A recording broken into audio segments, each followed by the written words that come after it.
አሁን ከዚህ በኋላ ከ16 በኋላ ስላለው ነገር ላሳስባችሁ ስለፈለኩ ነው። ይሄ በመጽሐፍ ቅዱስ መነሻ የምናደርገው ኃይለ ቃል የሐዋርያው የቅዱስ ዮሐንስ መልእክት ሁለተኛ መልእክቱ ምዕራፍ 8 ቁጥር 9 ላይ የተናገረውን ቃል መነሻ ያደርጋለሁ። እንደዚህ ይላል፣ ሙሉ ደሞዝን እንድትቀበሉ እንጂ የሰራችሁትን እንዳታጠፉ ለራሳችሁ ተጠንቀቁ ይላል። የሚገርም ቃል። የመጀመሪያው ሙሉ ደሞዝ በዋናነት ፍጹም ድህነት ነው። የነፍስ ድህነት፣ መንግስተ ሰማያት መግባት። መንግስተ ሰማያትን በመውረስ ግማሽ ደሞዝ የለም። መንግስተ ሰማያትን በመውረስ የዘላለም ድህነት በማምጣት ወይም በመውሰድ ግማሽ ድህነት የለም። ግማሽ ገነት የለም። ግማሽ መንግስተ ሰማያት የለም። ግማሽ ድህነት የለም። ሙሉ ደሞዝ የሚለው እሱን ነው። ሙሉ ደሞዝ የነፍስ ድህነት ነው። እግዚአብሔር ለዛ ያብቃን። በእውነት በስላሴ መንበር ፊት መገኘት፣ ቅዱስ ቅዱስ ቅዱስ እያሉ እያመሰገኑ ዘላለም መኖር ሙሉ ደሞዝ እሱ ነው። ሙሉ ደሞዝ ተቀባዮች እንድትሆኑ የሰራችሁትን እንዳታጠፉ። የሰራችሁትን ማለት የሃይማኖት ጽናታችሁን፣ የምግባር ማቅናታችሁን እንዳትተዉት። በሃይማኖታችሁ ጽኑ፣ ምግባራችሁንም ጠብቁ። ሁልጊዜ ስራ ማለት እሱ ነው። ለአንድ ክርስቲያን ስራው ማተቡን፣ ሃይማኖቱን መጠበቅ፣ ሃይማኖቱ የሚፈቅደውን ስራ እየሰራ መኖር ማለት ነው። ባለፈው እንደተነጋገሩ እሱ ነው ስራ። የአንድ ክርስቲያን ስራው እሱ ነው።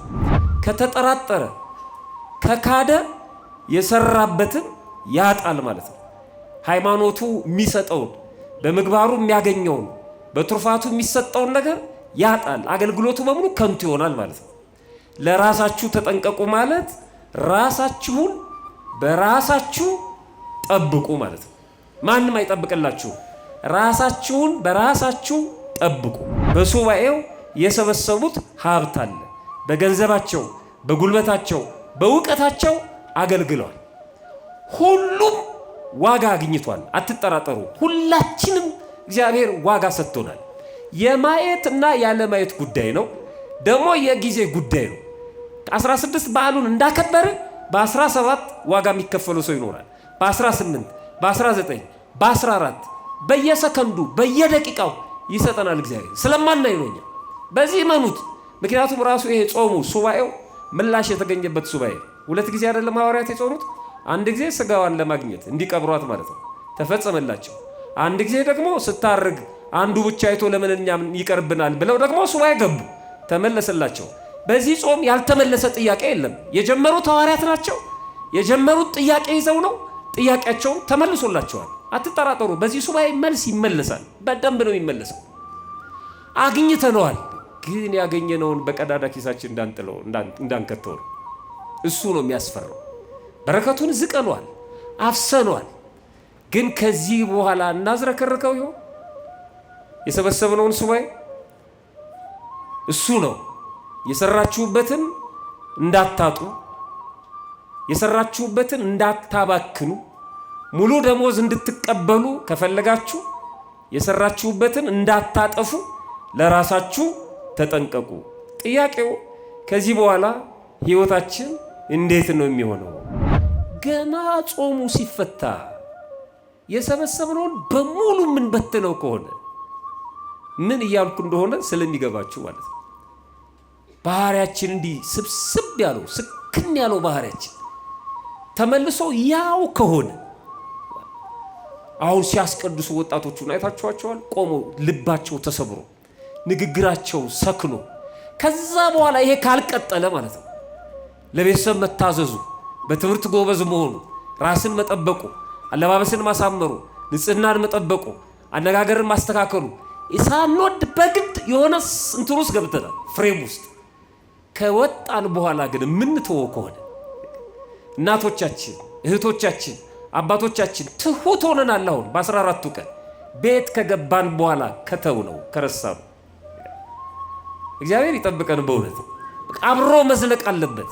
ስትቆጣ ስትበሳጭ ባየ ጊዜ ወይም ስትጮህ ወይም ስትምል ገብርኤል ይጥፋኝ ማርያምን እያልክ ዝም ብለህ ማለት ነው ባየ ጊዜ ወይም በቁጣ ስትናገር ወይም ዋዛ ፈዛዛ ስትናገር ሲያይህ ያን ጊዜ አጅሬ ሰይጣን እግዚአብሔር ባንተ ዘንድ እንደሌለ ያውቃል አለ። በስመ አብ!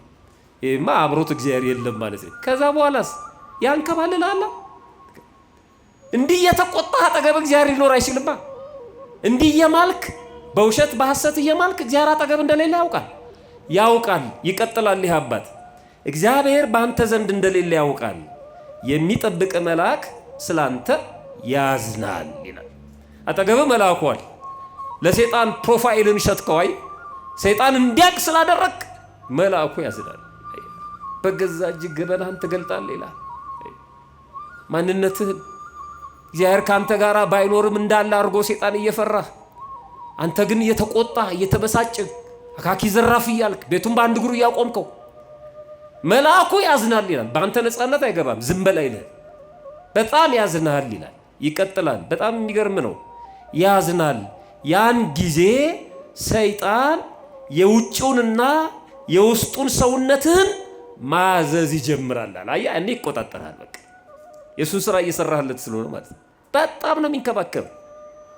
እኔ እኮ ምኑንም አላውቀውም ማለት የምንለው ልጃችንን በጥፊ ያጠናግረው በጣም የሚገርም እኮ ነው። የቀድሞዎቹ ኢትዮጵያውያን ልጅህን እንደተቆጣ አትምተው፣ በጣም ተቆጥታ አለንጋ ባነሳ ጊዜ መጀመሪያ መሬቱን ምተው ይላል፣ ንዴት እንዲበርድ አልሆነ ቦታ ላይ ልጅህን ስለምትመተው ይላል። እና የሱን ስራ ነው የምንሰራለት። ስለዚህ ሰይጣን ምን ይላል? ያን ጊዜ ሰይጣን የውጭውንና የውስጡን ሰውነትህን ያዛል፣ በልብህ ውስጥ ክፉ ያሳስብሃል። አሁን ልብህን መቆጣጠር ይጀምራል ማለት በውስጡ ውስጥ በልብ ውስጥ ክፉ ያሳስብሃል፣ መብራት እንደሌለው ቤት ያደርግሃል። መብራት የሌለው ቤት አይጡም እባቡም ምኑም እንደፈለገ ነው የሚፈነጭበት። አይጥ እንኳን በአቅሟ መብራቷ ስታደርጉ ልም ነው የምትለው አይደል? መብራት ከሌለው ማንም ነው የሚጫወትበት ቤቱ። መብራት እንደሌለው ቤት ያደርግሃልና በውስጥ ያለውን በሙሉ በርብሮ ይወስድብሃል። እግዚአብሔር ከዚህ ይሰውራል። ስለዚህ ለሰይጣን ፕሮፋይላችንን አንሽጥ፣ የሰበሰብነው እንዳንበትን ጸባያችንን እናስተካክልና በረከቱን እናጣጥም። የእመቤታችን ፍቅር በጣም የሚገርም ነው እና እኔ ቀኑ ትንሽ ስለሆነ ብቻ አይደለም፣ ጸጋዋ፣ ረዴቷ፣ በረከቷ በጣም የተለየ ነው እመቤታችን እና ጣዕሟ፣ ፍቅሯ ይሄ የማይንበረከከው ሁሉ የተንበረከከበት ነው። በጣም ትዕቢተኛ የነበርን ሰዎች፣ ተሳዳቢዎች የነበርን ሰዎች፣ ሰው ሳይነግረን የራሳችንን አቋም ያስተካከልን ሰዎች እንኖራለን። እግዚአብሔር ለሁላችንም ልቦና ይስጠን እና ይህንን ህዝብ በረከታችሁ ይድረሰን ከማለት ውጭ እንዲህ አድርጉ እንዲያታድርጉ ብሎ መጮህ በጣም ውስጤን የታዘብኩበት ነው እንደኔ። እና እዚህ ቦታ ደግሞ ትልቅ የበረከት ቦታ ነው፣ ትልቅ ገዳም ነው። ብዙ ሰዎች ይመርጡታል። በፍጥነት ነው የሚመልሰው። ነገስታቱ መሳፍንቱ ሲማጸኑበት የነበረው ታቦት ነው። ስለ ሀገራቸው ስለ ህዝባቸው በስደት ቦታ ሆነው ሲማጸኑት የነበረ ስደተኛው ተብሎ የሚጠራ ከነስሙ ማለት ነው። የውስጣችንን በኃጢአት ከእግዚአብሔር እንዳንርቅ እንዳንሰደድ ማለት ነው መጠጊያ የሆነን ትልቅ ገዳም ነው እና እግዚአብሔር ይጠብቅልን። በእውነት ምንም ኮሽ አይልም። በጸጥታ ስራዎች የሚከናወኑበት ማለት ነው። ብዙ ሀውክ ብዙ ትርምስ የለም እና ይህንን ማስጠበቅ ያስፈልጋል። ትልቅ የበረከት ቦታ ነው። እንኳን አደረሳችሁ። እንደ እግዚአብሔር መልካም ፈቃድ በጣም ጥቂት ደቂቃ ነው። በኋላ አባቶችም ስለሚገኙ የመርሃ ግብሩ ማጠቃለያ የሱባኤው መጨረሻም እንደመሆኑ በጣም ጥቂት ደቂቃ 20 ወይም 15 ደቂቃ ያህል ብቻ ነው ከእኔ ጋር የምንቆየው። እኔ እንደው ለማሳሰብ እና ለማስጠንቀቅ ነው። አሁን ትምህርት አይደለም ማስተምረው። በዚህ ቦታ ቆይተናል። በመላው ዓለም በኢትዮጵያ ኦርቶዶክስ ተዋሕዶ ቤተክርስቲያን ውስጥ ልጆች የሆኑ የቤተክርስቲያን ልጆች በሙሉ በዚህ በሱባኤው ቆይተናል። በውስጥም በውጭም ማለት ነው። ታዲያ ይሄ ሱባኤውን ስናስብ 3 ክፍሎች ናቸው ያሉት። ቅድመ ሱባኤ የዝግጅት ጊዜ ነበር። ጊዜ ሱባኤውን እንዴት እንደምናከናውነው ቤተክርስቲያናችን በነገረችን መሰረት ስንፈጽም ነበር። ድህረ ሱባኤ ብዙ ሰው ይዘነጋዋል። ከሱባኤ በኋላ መደረግ ያለበት ነገር ምንድን ነው? በቃ ታስረን ነበር፣ አሁን ተፈታን። ከዛ በኋላ ነገሩ በሙሉ አለቀ አከተመ ማለት ነው።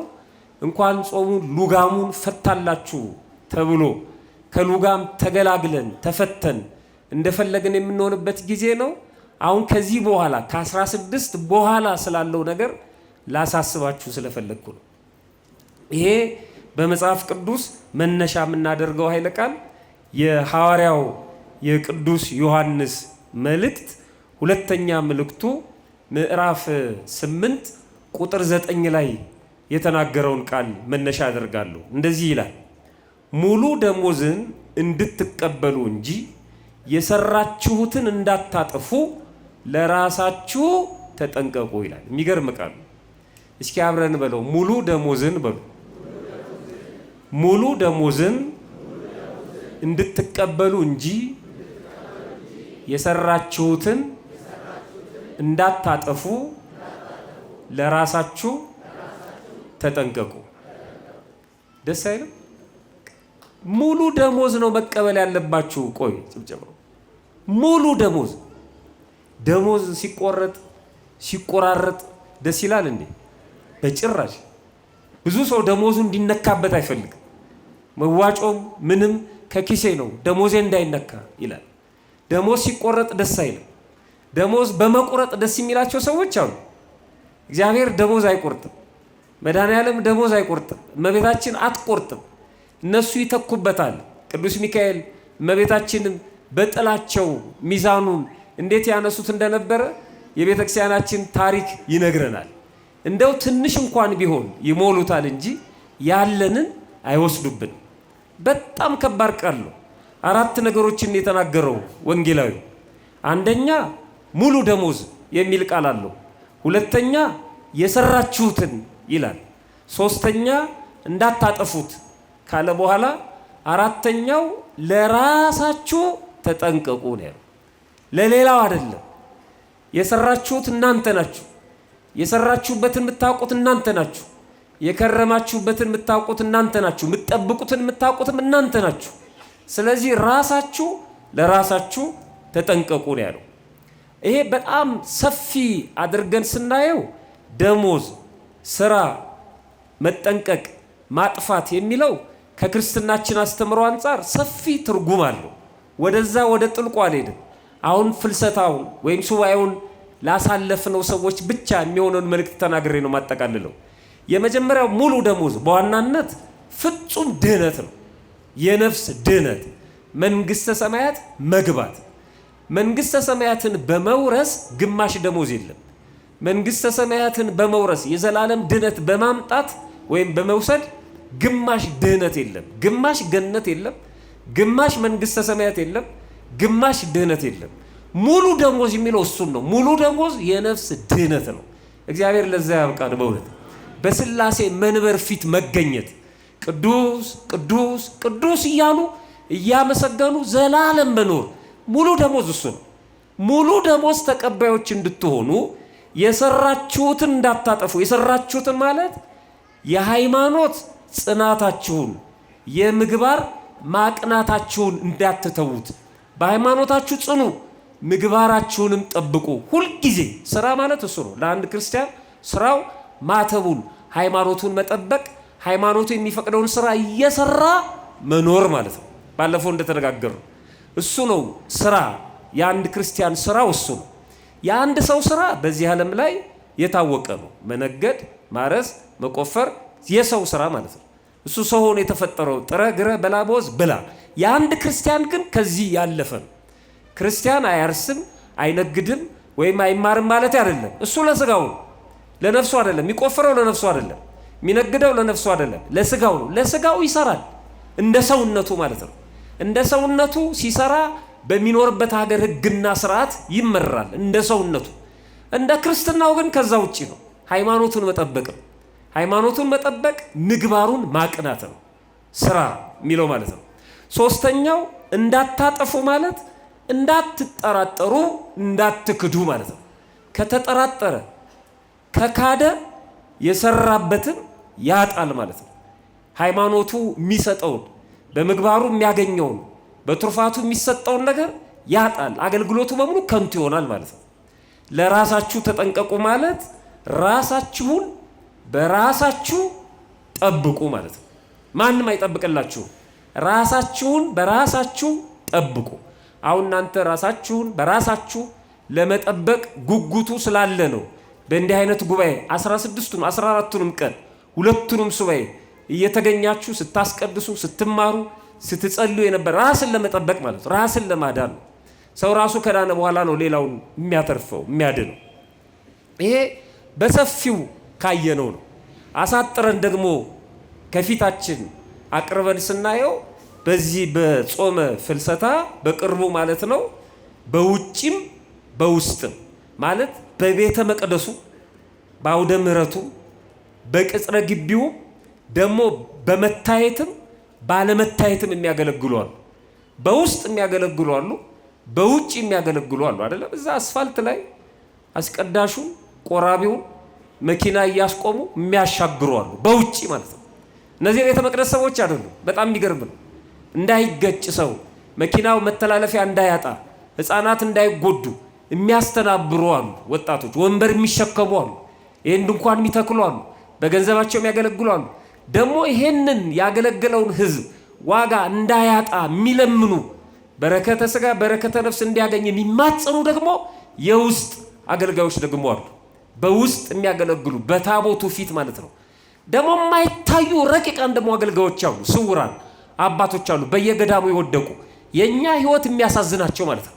አገልግሎቱ እንዳይነጥብ በአግባቡ እንዲያርግ እንዲሰምር ከቤተልሔሙ እስከ ቤተ መቅደሱ ድረስ የሚጮሁ ደግሞ አሉ። ሳይታዩ ሳናያቸው ግን ስለኛ የሚለምኑ ደግሞ አሉ። በሙሉ ሁሉንም ነው የሚያጠቃልለው ሱባኤው ማለት ነው። በውስጥም በውጭም ያስቀደሱ ያላስቀደሱ ግን ሳያስቀድሱ የሚጾሙ እያስቀደሱም የሚጾሙ። ይኸው ማስቀደስ ቦታ ይፈልጋል፣ መጾም ቦታ ይፈልጋል። መጾም በአካላችን ስለሆነ አካላችን ባለበት ቦታ ሁሉ መጾም ይቻላል። አካላችን ባለበት ቦታ ሁሉ ማስቀደስ አይቻልም አይደል? አካል መቆም አለበት። ለዚህ ደግሞ በጣም ባካናዎች አሉ፣ በስራ ምክንያት፣ በትምህርት፣ በኑሮ ምክንያት። እነዚህ አላስቀድሱም ግን ይጾማሉ። ለእነዚህም ዋጋ ይከፍላል እግዚአብሔር። ለእያንዳንዱ አያዳላም፣ ልብ ስለሚመለከት ማለት ነው። በሚያስቀዱስ ሰዎች እየቀኑ አንድ ትልቅ ሰው ነበሩ ይባላል እና አርጅተው አይናቸው ፈዞ ደክሞ ወደ ቤተክርስቲያን መሄድ አቃታቸው እና እሑድ ጠዋት ወደ ቤተክርስቲያን መሄድ ስለማይችሉ በራቸው ላይ ይቆማሉ። ክፍለ ሀገር ሲሄድ የሰማሁት ታሪክ ነው፣ ለአገልግሎት ማለት ነው። እና ሄደን አይተናቸዋል። ሰውየውን ነጭ ለብሰው በራቸው ላይ ይጠብቃሉ። ከዛ በኋላ እንደምን አደራችሁ ይላሉ። እግዚአብሔር ይመስገን። ከቤተክርስቲያን ነው የምትመጡት? አይደለም። በሉ ደህና ሂዱ ይላሉ። እንደምን አደራችሁ? እግዚአብሔር ይመስገን። ከቤተክርስቲያን ነው የምትመጡት? አዎ። ኑ ኑ ይሉና እቅፍ አድርገው ይስሟቸዋል። እግራቸውን ይስማሉ፣ እጃቸውን ይስማሉ። እኚህን ሰውዬ እግዚአብሔር አያልፋቸውም። ቤተ ክርስቲያን ሆኖ የሚቀልደውን ሰው በረከት ወስዶ ለሳቸው ይሰጣል ማለት ነው። ቤተ ክርስቲያን ሆኖ የሚላፋውን፣ ቤተ ክርስቲያን ሆኖ የሚስቀውን፣ ቤተ ክርስቲያን ሆኖ የሚስቀውን የሚቀልደውን ከሱ ይወስድና ለእኚህ ሰውዬ ይሰጣል እግዚአብሔር ማለት ነው። መጥቶም ማጣት ስለሚኖር ማለት ነው። እግዚአብሔር ከዚህ ይሰውረን። በእውነት በውስጥም በውጭም ያሉ ያስቀደሱ፣ የጾሙ፣ የጸለዩ፣ የቆረቡ፣ ያዘከሩ ዝናብ እየመታቸው ባቄላውን፣ ንፍሮውን፣ ዳቦውን ይዘው መጥተው እዚህ የሚሰጡ አሉ። ሳንቲሙንም ለነዳያን የሚሰጡ አሉ። ያስተናበሩ ቤታቸውን ጥለው በቤተ እግዚአብሔር በእግዚአብሔር ደጅ ወድቀው የሰነበቱ በአጠቃላይ እነዚህ በሙሉ በሱባኤው የሰበሰቡት ገንዘብ አለ። በሱባኤው የሰበሰቡት ሀብት አለ። በገንዘባቸው፣ በጉልበታቸው፣ በእውቀታቸው አገልግለዋል። ሁሉም ዋጋ አግኝቷል። አትጠራጠሩ። ሁላችንም እግዚአብሔር ዋጋ ሰጥቶናል። የማየት እና ያለማየት ጉዳይ ነው። ደግሞ የጊዜ ጉዳይ ነው። 16 በዓሉን እንዳከበርን በ17 ዋጋ የሚከፈለው ሰው ይኖራል። በ18 በ19 በ14 በየሰከንዱ በየደቂቃው ይሰጠናል እግዚአብሔር። ስለማናይ ነው እኛ። በዚህ እመኑት። ምክንያቱም ራሱ ይሄ ጾሙ ሱባኤው ምላሽ የተገኘበት ሱባኤ። 2 ጊዜ አይደለም ሐዋርያት የጾሙት? አንድ ጊዜ ስጋዋን ለማግኘት እንዲቀብሯት ማለት ነው፣ ተፈጸመላቸው። አንድ ጊዜ ደግሞ ስታርግ አንዱ ብቻ አይቶ ለምን እኛም ይቀርብናል ብለው ደግሞ ሱባኤ ገቡ፣ ተመለሰላቸው። በዚህ ጾም ያልተመለሰ ጥያቄ የለም። የጀመሩት ሐዋርያት ናቸው። የጀመሩት ጥያቄ ይዘው ነው። ጥያቄያቸውን ተመልሶላቸዋል። አትጠራጠሩ። በዚህ ሱባኤ መልስ ይመለሳል። በደንብ ነው የሚመለሰው። አግኝተነዋል፣ ግን ያገኘነውን በቀዳዳ ኪሳችን እንዳንጥለው እንዳንከተው ነው። እሱ ነው የሚያስፈራው። በረከቱን ዝቀኗል፣ አፍሰኗል። ግን ከዚህ በኋላ እናዝረከርከው ይሆን? የሰበሰብነውን ሱባኤ እሱ ነው። የሰራችሁበትን እንዳታጡ፣ የሰራችሁበትን እንዳታባክኑ፣ ሙሉ ደሞዝ እንድትቀበሉ ከፈለጋችሁ የሰራችሁበትን እንዳታጠፉ ለራሳችሁ ተጠንቀቁ። ጥያቄው ከዚህ በኋላ ህይወታችን እንዴት ነው የሚሆነው? የሰበሰብነውን እንበትነዋለን? የሰበሰብነውን እንጥለዋለን? በጣም የሚገርም ቃል አለ። ትንቢተ ሐጌ ላይ ሄዳችሁ ስታነቡ ትንቢተ ሐጌ ምዕራፍ 1 ቁጥር 6 ላይ ደሞዙን የተቀበለ ሰው ይላል። ምኑን ነው ያለው? ደሞዝ አለ፣ አትጠራጠሩ። በዚህ ሱባኤ በደንብ ነው ያለ። ደሞዙን የተቀበለ ሰው በቀዳዳ ከረጢት ያደርገው ዘንድ ደሞዙን ተቀበለ ይላል። አይቶ ነብዩ አሳዝኖት ማለት ነው። ደሞዙን ቀዳዳ ኪሱ ውስጥ ከተተው። በጣም ያሳዝናል። ገና ጾሙ ሲፈታ የሰበሰብነውን በሙሉ ምን በትነው ከሆነ ምን እያልኩ እንደሆነ ስለሚገባችሁ ማለት ነው። ባህሪያችን እንዲህ ስብስብ ያለው ስክን ያለው ባህሪያችን ተመልሶ ያው ከሆነ አሁን ሲያስቀድሱ ወጣቶቹን አይታችኋቸዋል። ቆሞ ልባቸው ተሰብሮ ንግግራቸው ሰክኖ ከዛ በኋላ ይሄ ካልቀጠለ ማለት ነው ለቤተሰብ መታዘዙ፣ በትምህርት ጎበዝ መሆኑ፣ ራስን መጠበቁ፣ አለባበስን ማሳመሩ፣ ንጽህናን መጠበቁ፣ አነጋገርን ማስተካከሉ ሳንወድ በግድ የሆነ እንትን ውስጥ ገብተናል፣ ፍሬም ውስጥ ከወጣን በኋላ ግን የምንተወው ከሆነ እናቶቻችን፣ እህቶቻችን፣ አባቶቻችን ትሁት ሆነናል። አሁን በ14ቱ ቀን ቤት ከገባን በኋላ ከተው ነው ከረሳኑ እግዚአብሔር ይጠብቀን። በእውነት አብሮ መዝለቅ አለበት። አንድ ነገር ተናግሬ ትምህርቴን ላጠቃል። የሰራችሁበትን ሙሉ ደሞዝ እንድትቀበሉ እንጂ የሰራችሁበትን እንዳታጠፉ ለራሳችሁ ተጠንቀቁ ነው። አባ ቢልስ የተባለ አንድ አባት በዚህ መጽሐፈ ገነት ዘውቱ ዜና አበው ወይም ዜና አበው የተባለው መጽሐፍ ላይ ያስተማረውን ትምህርት አስቀምጠውታል አባቶች። እሱን ላንብብላችሁ እና ላጠቃል። እንደዚህ ይላል። ሰይጣን ይላል ዲያብሎስ፣ ሰይጣን በጣም አባቶቻችን ተራቀው የሰይጣንን አቅሙን ፍትትት አድርገው ነው ያስቀመጡልን፣ ነግረውናል። አንዱ የሰይጣን ድክመት ይላል ይህ አባት ክርስቶስ በልብህ ውስጥ መኖር አለመኖሩን አያውቅም ይላል። ነገር በጣም ነው የሚፈራን በክርስትና ህይወት። ተመልከቱ፣ ሰይጣን በጣም ነው የሚፈራው። ልባችን ውስጥ ክርስቶስ ይኑር አይኑር አያውቅም። እኔ በምን እንደምሸነፍና እንደምጣል አያውቅም። ዝም ብሎ አግበስብሶ የሆነ ነገር ያስቀምጣል። ከመሃል አንዱን ስስብ ያንን እየተከታተለ ለካ በዚህ ነው የሚወድቀው ገሌ ብሎ ይሰራል። አያቀንም፣ ዙሪያውን ከመሽከርከር ውጭ ማለት ነው። ዲያብሎስ የሚውጠውን ፈልጎ በዙሪያችሁ ይዞራል እንደሚያገሳ አንበሳ ነው ያለው። እና ይህ አባት በደንብ አጥንቶታል። ሰይጣን ክርስቶስ በልብ ውስጥ መኖሩን አለመኖሩን አያውቅም፣ አንተ ነው የምታውቀው። ከዛ ምን ይላል? ስትቆጣና ስትበሳጭ ባየ ጊዜ። ምን ስትል? ድሮ በጣም እንበሳጭና እንቆጣ ነበር። አሁን በፍልሰታስ አልረገብንም? ረግበናል እኮ አይደለም? ጾሙ እኮ ያረግባል። ስጋ ደክሟል። ይሄ መቀጠል አለበት።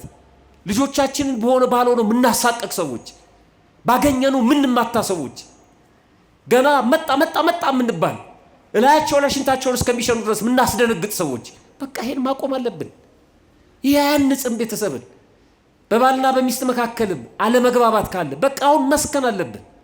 አያውቅም ግን አለ ስትቆጣ ስትበሳጭ ባየ ጊዜ ማ ሰይጣን። አንተ ስትቆጣ አሁን ሰይጣን ነው የሚያስቆጣን ትላላችሁ አይደለም? ባሪያችን እሱ በጣም ፈሪ ነው አልኳችሁ። አይመጣም። እንዴት እንደሚመጣ ነው የሚነግረን አባ ቢልስ። ስትቆጣ ስትበሳጭ ባየ ጊዜ ወይም ስትጮህ ወይም ስትምል ገብርኤል ይጥፋኝ ማርያምን እያልክ ዝም ብለህ ማለት ነው። ባየህ ጊዜ ወይም በቁጣ ስትናገር ወይም ዋዛ ፈዛዛ ስትናገር ሲያይህ ያን ጊዜ አጅሬ ሰይጣን እግዚአብሔር ባንተ ዘንድ እንደሌለ ያውቃል አለ። በስመ አብ። ይሄማ አብሮት እግዚአብሔር የለም ማለት ነው። ከዛ በኋላስ ያንከባልላል። እንዲህ የተቆጣ አጠገብ እግዚአብሔር ሊኖር አይችልማ። እንዲህ እየማልክ በውሸት በሐሰት እየማልክ እግዚአብሔር አጠገብ እንደሌለ ያውቃል። ይቀጥላል ይህ አባት እግዚአብሔር በአንተ ዘንድ እንደሌለ ያውቃል፣ የሚጠብቅ መልአክ ስላንተ ያዝናል ይላል። አጠገብ መልአኳል ለሰይጣን ፕሮፋይልን ሸጥከዋይ ሰይጣን እንዲያቅ ስላደረክ መልአኩ ያዝናል። በገዛ እጅ ገበናህን ትገልጣለህ ይላል። ማንነትህን እግዚአብሔር ካንተ ጋር ባይኖርም እንዳለ አድርጎ ሰይጣን እየፈራህ አንተ ግን እየተቆጣ እየተበሳጭ አካኪ ዘራፍ እያልክ ቤቱን በአንድ እግሩ እያቆምከው መልአኩ ያዝናል ይላል። በአንተ ነፃነት አይገባም፣ ዝም በል አይልህ፣ በጣም ያዝናል ይላል። ይቀጥላል። በጣም የሚገርም ነው። ያዝናል። ያን ጊዜ ሰይጣን የውጭውንና የውስጡን ሰውነትህን ማዘዝ ይጀምራል። አያ እኔ ይቆጣጠራል። በቃ የሱን ስራ እየሰራህለት ስለሆነ ማለት ነው። በጣም ነው የሚንከባከብ። እኔ እኮ ምኑንም አላውቀውም ማለት የምንለው ልጃችንን በጥፊ ያጠናግረው በጣም የሚገርም እኮ ነው። የቀድሞዎቹ ኢትዮጵያውያን ልጅህን እንደተቆጣ አትምተው፣ በጣም ተቆጥታ አለንጋ ባነሳ ጊዜ መጀመሪያ መሬቱን ምተው ይላሉ። ንዴት እንዲበርድ አልሆነ ቦታ ላይ ልጅህን ስለምትመተው ይላሉ። እና የሱን ስራ ነው የምንሰራለት። ስለዚህ ሰይጣን ምን ይላል? ያን ጊዜ ሰይጣን የውጭውንና የውስጡን ሰውነትህን ያዛል፣ በልብህ ውስጥ ክፉ ያሳስብሃል። አሁን ልብህን መቆጣጠር ይጀምራል ማለት በውስጥ በልብ ውስጥ ክፉ ያሳስብሃል፣ መብራት እንደሌለው ቤት ያደርግሃል። መብራት የሌለው ቤት አይጡም እባቡም ምኑም እንደፈለገ ነው የሚፈነጭበት። አይጥ እንኳን በአቅሟ መብራቷ ስታደርጉ ልም ነው የምትለው አይደል? መብራት ከሌለው ማንም ነው የሚጫወትበት ቤቱ። መብራት እንደሌለው ቤት ያደርግሃልና በውስጥ ያለውን በሙሉ በርብሮ ይወስድብሃል። እግዚአብሔር ከዚህ ይሰውረን። ስለዚህ ለሰይጣን ፕሮፋይላችንን አንሽጥ፣ የሰበሰብነው እንዳንበትን ጸባያችንን እናስተካክልና በረከቱን እናጣጥም። ፈጣሪያችን በቸርነቱ ሰምቶ ከመጥፋት ያድነን። ይቆየን።